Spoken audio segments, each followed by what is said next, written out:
So following that up, knowing that I missed a lot of elements here, I think what would be a really good to get some of the other things back would be to draw in some of the other parts of my tree using the pen tool.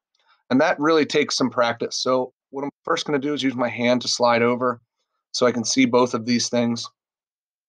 And I'm going to get my regular pen tool, not the minus or plus one. And right on top of this guy, I'm going to concentrate on this branch in here because that's really missing. And I'll show you how this works really close, because I think the pen tool works best when you're super zoomed in and can really tell what you're doing. There's a pattern to this, okay? When you click, you can see I'm magneted to that first point, right? And it's like, where do you want to go next? Well, I can just keep clicking, just keep clicking, just keep clicking. And every time I click, it adds an anchor point, right? But it's like that polygonal lasso tool in Photoshop. They're all straight lines until I do something a little different, like I'm going to do here. To get around this curve, I'm going to click and hold, and I have not let go of my mouse yet, and drag. And you'll see that vector line between my 2 points being bent away. It's actually in the opposite direction. I feel like I want to pull this way to get my vector line to bend around that corner, but I have to go in the opposite direction to get it to bend around that edge. And when I let go, it releases it, and it kind of wants to predict the next curve. Well, I don't want it to do a curve, so I have to re-click the last point, okay? And this is our pattern, okay? It is click, click, hold, and drag, re-click to end a curve. Okay, if you want it to be straight, you can just click, click, click, click, click, click, click all day. But if you want a curve, it's click, hold, and drag, re-click. Click, hold, and drag, re-click. And you can make any curve you want, and you can go back and adjust your curves later. And I'm going to suggest that you do that. Again, if it's just a straight line you want, just click, click, click, click, click. If you want to not see your drawing filled in as you go, because this is kind of confusing, it's filling this in.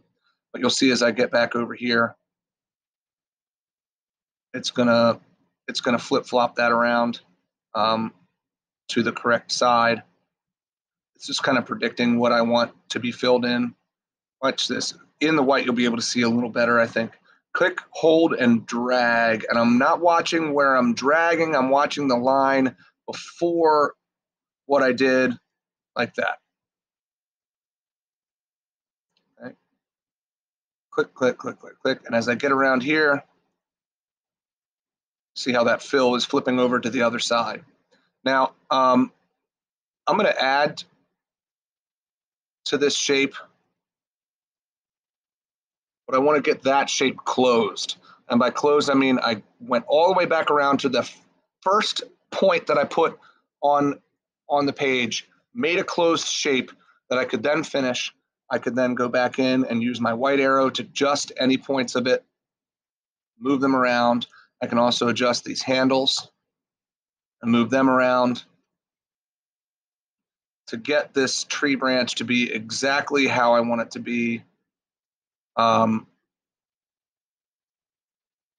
Skinny some things out, right? And I can change the fill to black or brown or whatever color I want it to be.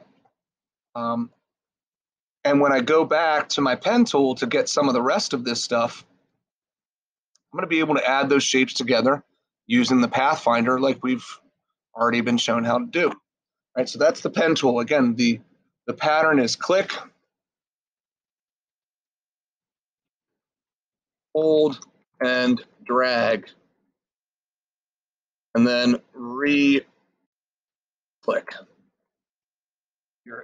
your anchor points. Okay, and you can make any shape you want doing that by just click, hold, and drag, and re-click. Because if you don't click, hold, if you don't re-click, notice it does a predictive curve for you, which is nice if you want to use that, if it works for you. But if you're like, no, I want to make this curve a different way, you have to do that re-click